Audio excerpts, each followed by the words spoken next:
ఇక ఈ అంశంతో పాటు ఇంకొక కీలకమైనటువంటి అంశాన్ని ఇవాళ మీ ముందు పెట్టబోతా ఉన్నాం. అలాగే మార్నింగ్ న్యూస్ చూస్తున్నటువంటి మిత్రులారా ఈ లైక్ బటన్ని ఒకసారి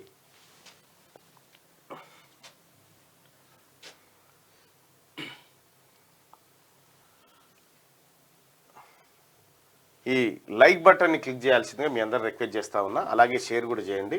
మార్నింగ్ న్యూస్ని అతి ఎక్కువ మందికి చేర్చాల్సిందిగా మీ అందరిని రిక్వెస్ట్ చేస్తూ ఇక అత్యంత ఇదేది రైట్ ఇక్కడ గ్రూప్ 1 నోటిఫికేషన్కి సంబంధించి బీసీలకు జరుగుతున్నటువంటి అన్యాయాన్ని మనం ఇక్కడ ఒకసారి పసిగడితే ఇక్కడ క్యాస్ట్ వైజ్గా approximate population and percentage of reservation category wise post allocation ఎంత డిఫరెన్స్ ఉందనేది ఇక్కడ మనం ఒకసారి లెక్కలు తీయడం జరిగింది. దీని ప్రకారం ఓసీ పాపులేషన్ ఎంత అనేది పక్కకు పెడితే అంటే ఓపెన్ కేటగిరీలో 36% అమలవుతా ఉంది. సో వాళ్ళకు దక్కుతుంది 37.1% దక్కుతా ఉంది. 209 పోస్టులు దక్కుతా ఉన్నాయి. ఇక్కడ ఈడబ్ల్యూఎస్కు వాళ్ళు అప్రాక్సిమేట్ పాపులేషన్ 4% అనుకున్నారు. అయితే దీనికి 10% దక్కుతా ఉన్నది. అంటే 8.7% వీళ్ళకు దక్కుతా ఉంది. అంటే 49 పోస్టులు వస్తూ ఉన్నాయి. ఎటొచ్చి ఇటు ఎస్సీ ఎస్టీ ఆ తర్వాత ఎస్సీ ఎస్టీల కంటే రాజ్యాంగబద్ధమైనటువంటి రక్షణ ఉంది కాబట్టి వాళ్ళకు జెన్యున్గా రావాల్సినంత వస్తూ ఉంది. ఒక్కసారి ఇక్కడ చూసుకుంటే ఈ బీసీఏ నుంచి బీసీఈ వరకు చూసుకుంటే ఈడబ్ల్యూఎస్ ఎస్సీ ఎస్టీ వీళ్ళకు ఈ 3 కేటగిరీలకు కలిపి మొత్తం ఈ దీంట్లో గ్రూప్ 1లో 194 పోస్టులు అలాట్ అయినాయి. ఆ తర్వాత బీసీ కేటగిరీకి 132. అయితే ఇక్కడ ఈడబ్ల్యూఎస్ ఎస్సీ ఎస్టీ పాపులేషన్ విషయానికి వస్తే 34.35% ఇక్కడ మనకి తర్వాత ఇంకొకటి ఏంటంటే ఇందులో బీసీఈకి సంబంధించి ఇందులో ముస్లిమ్స్ కూడా ఉంటారు. 4% మైనారిటీస్ కూడా ఉంటారు. అందుకే ఈ కూడా పెట్టినా 4% అని చెప్పి అదే అట్లుంటారు. అంటే ఇంకా ఇట్లా చూసుకుంటే ఒకవేళ మైనారిటీస్ తీసేస్తే ఇంకా తగ్గిపోతుంది ఇక్కడ. రైట్ గా ఈడబ్ల్యూఎస్ ఎస్సీ ఎస్టీలకు కలిపి 194 పోస్టులు కేటాయిస్తే బీసీఏ నుంచి ఈ వరకు అంటే దాదాపు 62% ఉన్నటువంటి ప్రజలకి 132 పోస్టులు కేటాయించబడ్డాయి. అంటే కేవలం 23.44% కేటాయించబడ్డాయి. ఈ బీసీ కేటగిరీస్కి సంబంధించి పాపులేషన్ ఎంత అంటే 62% ఉన్న వాళ్ళకేమో 23, ఇక్కడ 28% ఉన్న వాళ్ళకేమో 34% పోస్టులు దొరికినాయి అనేది ఈ లెక్కల ద్వారా మనకు అర్థమైనటువంటి వాదన. అయితే ఇక్కడ ఒక అత్యంత కీలకమైనటువంటి విషయాన్ని మనం ఇక్కడ చర్చించుకోవాల్సినటువంటి అవసరం ఉంది. ఎందుకంటే విషయం చెప్పొచ్చు ఇక్కడ చెప్పే నువ్వు ఉన్నది ఏమిటి అయితే ఇక్కడ విషయం ఏంటంటే జియో నెంబర్ 55 ఉన్నది. గతంలో జియో నెంబర్ 55 ఉంటే అమెండ్మెంట్ 29 తీసుకొచ్చిండ్రు. 29 అమెండ్మెంట్ తీసుకొచ్చేసి మొత్తం కూడా ఎస్సీ ఎస్టీ బీసీలకు అందరికీ కూడా అన్యాయం చేస్తున్నారు. అంటే విషయం ఏంటంటే ఇది అసలు యాక్చువల్గా ప్రభుత్వంలో ఉన్నటువంటి కొంతమంది పెద్దలకు కూడా తెలియదు ఈ విషయం. అంటే అసలు యాక్చువల్గా వాళ్ళకి తెలియకుండానే కొంతమంది దుర్మార్గులు ఇదంతా కూడా తీసుకొచ్చిండ్రు. అసలు యాక్చువల్గా ఇది రిజర్వేషన్ సిస్టమ్ ఇట్లున్నది.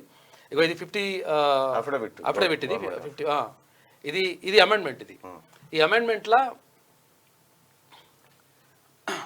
అయితే ఏమైందంటే అసలు యాక్చువల్గా 55 ఇది జీవోని దాని ఏమంటారు సవరిస్తూ తర్వాత ఈ అమెండ్మెంట్ తీసుకొచ్చి ఏమన్నారంటే కొన్ని రాష్ట్రాలలో ఇగో ఇట్లున్నది అట్లున్నది అని చెప్పిండ్రు. వర్టికల్ ఉండాలన్నా తర్వాత లేకపోతే ఇది హారిజంటల్ ఉండాలని చెప్పేసి అంటే హారిజంటల్ తీసుకొచ్చిండ్రు. ఇది సంతోషం. కానీ ఏమైందంటే ఈ అమెండ్మెంట్ తీసుకొచ్చి ఏం చేసిండ్రంటే ఈ ఎస్సీ ఎస్టీ బీసీలకు తర్వాత ఈబీసీలకు వీళ్ళందరికీ ఉన్నారు కదా రిజర్వేషన్ ఉన్నది కదా ఈ రిజర్వేషన్ లో కోత పెట్టేటువంటి ప్రయత్నం చేసిండ్రు. ఎందుకనంటే అసలు యాక్చువల్గా మనం నిన్న అనుకున్నాం ఏది 563 పోస్టులు నేను అనుకున్నాం. 563 పోస్టులు ఉంటే 28,150 మంది అందులో దానికి సెలెక్ట్ కావాలి. అయితే ఇప్పుడు ఎంత మందిని తీసిండ్రు? 33,000 మందిని తీసిండ్రు. అంటే 32,000 చిల్లర తీసిండ్రా 32,000 మందిని తీసిండ్రు. అంటే ఈ 3,000 మంది ఎక్కడి నుంచి ఎక్కువ వచ్చిండ్రు అంటే అసలు యాక్చువల్గా ఏమైందంటే నిన్న మనం చెప్పుకుంది వాస్తవం. అయితే ఎందుకు ఎక్కువ వచ్చిండ్రు? అసలు యాక్చువల్గా నిజంగా 1:50 అంటే గ్యారంటీగా 28,150 మాత్రమే రావాలి.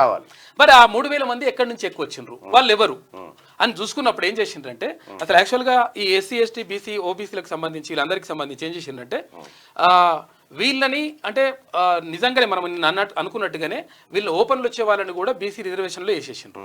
అయితే ఓపెన్ కేటగిరీకి మనుషులు అవసరం ఉంటారు కదా అప్పుడు అందుకని చెప్పేసి అప్పుడు ఓపెన్ కేటగిరీకి సంబంధించి మొన్న 3,000 మందిని మళ్ళీ తీసుకొచ్చి లేచిండ్రు.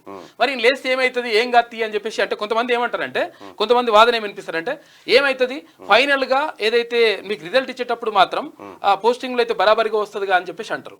కానీ ఇక్కడ ఏది ఫస్ట్ ఇది ప్రిలిమ్స్ ఉన్నది కదా, ఈ ప్రిలిమ్స్ లో కూడా అన్నింట్లలో కూడా రిజర్వేషన్ పాటించాలని చెప్పేసి, రూల్ ఆఫ్ రిజర్వేషన్ పాటించాలని చెప్పేసి సుప్రీంకోర్టు గైడ్ లైన్స్ ఉన్నాయి. అయితే అవి ఉన్నప్పటికీ వాటిని పక్కకు పెట్టేసి ఏం చేసిండ్రంటే ఈ రిజర్వేషన్లు వచ్చే వాళ్ళని కూడా తీసుకొచ్చేసి అంటే రిజర్వేషన్లు వచ్చే వాళ్ళని తీసుకొచ్చి కూడా ఓపెన్ చేసేసి ఈ 3,000 మందిని పెంచిండ్రు. పెంచడం ద్వారా ఏమవుతుందంటే రిజర్వేషన్లు రావాల్సినటువంటి 3,000 మంది ఎవరైతే ఉంటారో ఈ 3,000 మందికి అన్యాయం జరుగుతుంది. జరగడం ద్వారా ఏమవుతుంది, 3,000 మంది ఎక్కువ వస్తే మనకేమవుతుంది అని చెప్పేసి కూడా అనొచ్చు. ఈ 3,000 మంది ఎక్కువ వస్తే ఏమవుతుంది అంటే ఈ ఓపెన్ వాళ్ళు అంటే ఓపెన్ లో వచ్చేటువంటి ఉద్యోగాలు ఏవైతే ఉంటాయో 50% ఇప్పుడు అంటే 40% రిజర్వేషన్ ఉంటాయి కదా, ఆ ఉద్యోగాలని ఈ 3,000 మంది కొట్టుకుపోయేటువంటి ప్రమాదం ఉన్నది. కాబట్టి రిజర్వేషన్ లో రాకుండా వీళ్ళకి అన్యాయం జరుగుతూ ఉంది. దానికి సంబంధించి ఒక చార్ట్ కూడా ఇచ్చిండ్రు. అయితే ఇది ఒకటి కంప్లీట్ చేసినాం, నెక్స్ట్ పోదాం. ఇక్కడ అత్యంత కీలకమైనటువంటి విషయం ఏంటంటే 100% పోస్టులు, 100% పోస్టులు. అవును, ఇందులో బీసీ 27, ఎస్సీ 15, ఎస్టీ 7%, తర్వాత ఈడబ్ల్యూఎస్ 10%. రైట్, ఇక్కడ ఈ ఈడబ్ల్యూఎస్ని ఒక్కసారి పక్కకు పెడితే ఇక్కడ ఈడబ్ల్యూఎస్కి ఎట్లా ఇచ్చినారంటే మీరు గమ్మత్ విషయం ఏంటంటే ఇది ఇంతవరకు ఎంత అయింది, 50%, 49 అయింది, 49% అయిపోయింది కదా, 49% అయింది. 50% స్లాబ్ దాటకూడదు అని చెప్పారు కదా. ఇక్కడ ఈడబ్ల్యూఎస్కి ఇచ్చినటువంటి రిజర్వేషను ఈ మొత్తం 100లోంచి 10% కాదు, జనరల్ కోటాలో ఉన్నటువంటి 50% నుంచి 10% ఇవ్వాలని చెప్పారు. అర్థమైందా? అవును అవును, 50% నుంచి 10% రావాలి. ఇది ఏదైతే రిజర్వేషన్ ఉంటుందో రిజర్వేషన్ మధ్యప్రదేశ్ హైకోర్టు జడ్జిమెంట్ ఇచ్చింది, కర్ణాటక హైకోర్టు జడ్జిమెంట్ ఇచ్చింది. ఈ 50%లో 10% రావాలి. అంటే వాళ్ళకు ఇప్పుడు ఈ లెక్కన పోతే 10 పోస్టులు వస్తాయి, ఈ లెక్కన పోతే 5 పోస్టులు వస్తాయి కింద. అప్పుడు అసలైన రిజర్వేషన్ వస్తుంది. కానీ ఇప్పుడు ఏం చేస్తారు, ఈ 100లో 10% తీస్తా ఉన్నారు. ఇది తప్పు. దీని ద్వారా నష్టపోతున్నారు మన వాళ్ళు, బీసీ బిడ్డలంతా, బీసీ నిరుద్యోగులు. 1000% కరెక్ట్. ఇది పక్కకున్న ఒడిశాలో గానీ తర్వాత రాజస్థాన్ లో గానీ ఎట్టి పరిస్థితుల్లో ఈ 50% దీంట్లోంచి కాదు, దీన్ని పక్కకు పెట్టిన తర్వాత మిగిలిన 50లోంచి 10%. మిగిలిన 50లోంచి 10% ఇవ్వాలి. మిగిలిన 50 వస్తుంది ఇస్తే అప్పుడు 100కి 5 పోస్టులు ఈడబ్ల్యూఎస్ కోటాకు మంజూరు అవుతాయి. సో తద్వారా ఏం జరుగుతుందంటే మరి మిగిలిన ఏంటంటే ఎవరు నష్టపోరు. ఇక్కడ ఈడ మిగిలేటువంటి 5% అదనంగా మిగిలేదానికి వీళ్ళు పోటీ పడతారు, అందరు పోటీ పడచ్చు ఆ ఓపెన్ కేటగిరీలో. అయితే ఇప్పుడు ఈ విధానం ద్వారా కేవలం వీళ్ళు మాత్రమే పోటీ పడేటట్టుంది, వీళ్లకు నోట్లో మన్ను పోసినట్టు అయితా ఉంది. కాబట్టి ఒక గ్రూప్ అని ఆస్పిరెంట్ ఉన్నాడు, అసలు యాక్చువల్ దీని గురించి క్లియర్గా చెప్తాడు ఇంకా ఏమేమి జరుగుతుంది అనేది. హలో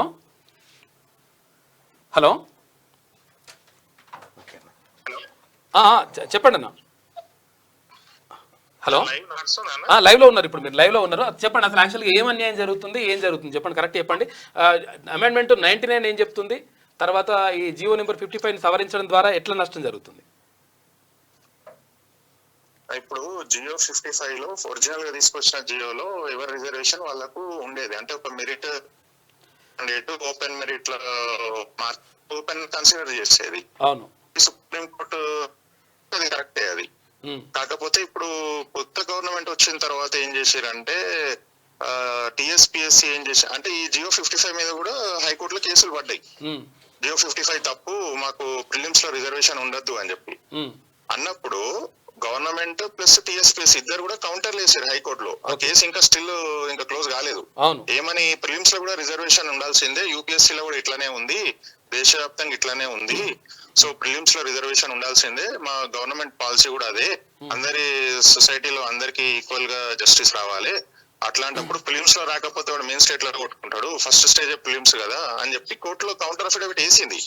వేసిన తర్వాత కొత్త గవర్నమెంట్ వచ్చిన తర్వాత టీఎస్పీఎస్సీ ఒక లెటర్ రాసింది. ఆ జియో 29 కూడా ఓపెన్ చేసి చూడండి, అది పబ్లిక్ డొమైన్ లో పెట్టలేదు, మా ఫ్రెండ్స్ ఆర్టీఐలు తీసుకున్నారు. అది ఆ జియో 29 లో కూడా ఏమని రాశారు అంటే టీఎస్పీఎస్సీ ఒక ప్రపోజల్ పెట్టింది గవర్నమెంట్ కి, ఏమని ఈ సుప్రీంకోర్టు పాత ఏదో జడ్జ్మెంట్ తీసుకొచ్చి ఈ ఫిలిమ్స్ లో రిజర్వేషన్ ఉండొద్దు అని చెప్పి ప్రపోజల్ పెట్టి అమెండ్మెంట్ చేయమని చెప్పి తీసుకొచ్చింది. తీసుకొస్తే కొత్త గవర్నమెంట్ ఏం చేసింది తెలుసో తెలియకో జియో 29 అనే అమెండ్మెంట్ తీసుకొని వచ్చింది.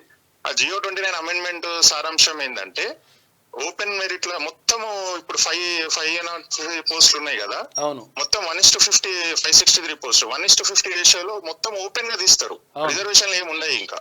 ఓకే, ఓపెన్ లో తీసిన తర్వాత ఏం చేస్తారు, ఏదన్నా కేటగిరీలో షార్ట్ ఫాల్ ఉంటే మేము అప్పుడు ఎక్సెల్ తీసుకుంటాము ఆ రిజర్వేషన్ వాళ్ళను అని అంటారు అన్నట్టు, బియాండ్ 1:50 రేషియో. ఓకే, దీనివల్ల ఏమైతుంది, ఇప్పుడు సపోజ్ నేను బీసీ క్యాండిడేట్, నేను ఓపెన్ లో కొట్టుకున్నా, ఓపెన్ నాకు ఎక్కువ మార్క్స్ వచ్చినాయి, నన్ను కూడా బీసీలో నన్ను ఓపెన్ లో కౌంట్ చేయాలి. ఓపెన్ లో కౌంట్ చేయకుండా నన్ను ఏం చేస్తారు, నా బీసీ రేషియో సాటిస్ఫై అయినట్టు చూపిస్తారు. చూపించడం వల్ల ఏమైతుందంటే ఎవరికైతే అవసరం ఉన్న బీసీ ఎస్సీ ఎస్టీ ఉన్నారో వాళ్ళకు ఆ స్లాట్ అనేది ఫిల్అప్ అయిపోతుంది, వాళ్ళకు మళ్ళీ రిజర్వేషన్ వర్తిస్తలేదు. నిన్న నేను చెప్పింది అది. ఇప్పుడు ఓపెన్ వాళ్ళకి ఎక్కువ ఎక్సెస్ లాభం జరుగుతుంది, బీసీ ఎస్సీ ఎస్టీ వాళ్ళకు అన్యాయం జరిగిపోతుంది. ఇది నంబర్ ఆఫ్ జడ్జ్మెంట్స్ ఉన్నాయి. 2019 Gujarat public service commission the supreme court judgement 2021, latest గా 2024 లో మధ్యప్రదేశ్ లో కూడా ఇదే జరిగింది. ఇదే జరిగితే అక్కడ 2 సార్లు మెయిన్స్ పెట్టాల్సి వచ్చింది ఇట్లానే తప్పులు చేస్తే. సో ఇవన్నీ జడ్జ్మెంట్స్ ఉండగా కూడా ఫిలిమ్స్ లో కూడా రిజర్వేషన్ ఉండాల్సిందే. రిజర్వేషన్ క్యాండిడేట్ ఓపెన్ లో కొట్టుకుంటే ఓపెన్ లో కౌంట్ చేయాలి. ఆ రిజర్వేషన్ పోస్ట్ గానీ ఆ రిజర్వేషన్ ఫిలిం స్లాట్ గానీ అట్లానే ఉండాలి, మళ్ళీ రిజర్వేషన్ క్యాండిడేట్ తోనే ఫిల్అప్ చేయాలనేది జడ్జ్మెంట్స్ ఉన్నా కూడా. లోకల్ నాన్ లోకల్ సంబంధించి లోకల్ నాన్ లోకల్ సంబంధించి ఎట్లా అన్యాయం జరుగుతుంది? Local non local local non local ఏంటంటే ఇప్పుడు ఇది multi zone post as per presidential order group 1. Multi zone అన్నప్పుడు multi zone 1 multi zone 2 separate గా తీయాలి. ఇప్పుడు తెలంగాణ వాళ్ళు ఏంటంటే మల్టీ జోన్ 1 2 అలొకేట్ అయిపోతారు. వాళ్ళ నేను మల్టీ జోన్ 1 అయితే మల్టీ జోన్ 1 వస్తా, 2 అయితే 2 వస్తా. ఇప్పుడు 5% నాన్ లోకల్ పోస్టులు ఉన్నాయి దీంట్లో. నాన్ లోకల్ అంటే ఓపెన్ టు ఆల్. ఈ 5% ఏపీ వాళ్ళను అప్లికేషన్ లో ఎటువంటి కాలం లేదు, నువ్వు మల్టీ జోన్ 1 కు ప్రిఫరెన్సా 2 కు ప్రిఫరెన్సా, వాళ్ళని ఏ జోన్ అలొకేట్ చేశారు. ఇప్పుడు ఏపీ వాళ్ళు ఎంతో మంది సెలెక్ట్ అయ్యారు ఇప్పుడు.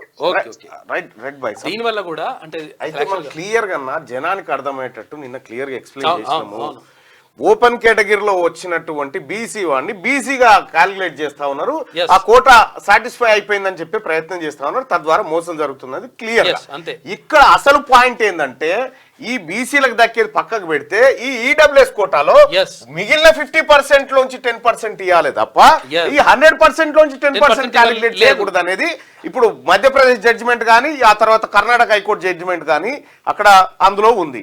సో మరి ఈ విధంగా తెలంగాణ రాష్ట్రంలో కూడా ఇదే ఇంప్లిమెంట్ చేయాలి. లేదు అని అంటే ఏదో కుట్ర జరుగుతున్నట్లు లెక్క. 100% అది ఓకే. యాక్చువల్గా 100%లో 10% కాదు, ఈ 50%లో ఉన్న దాంట్లో 10% ఇవ్వమని చెప్పింది, దాన్ని 10% ఇచ్చేస్తున్నారు డైరెక్ట్. లైక్ చేయండి.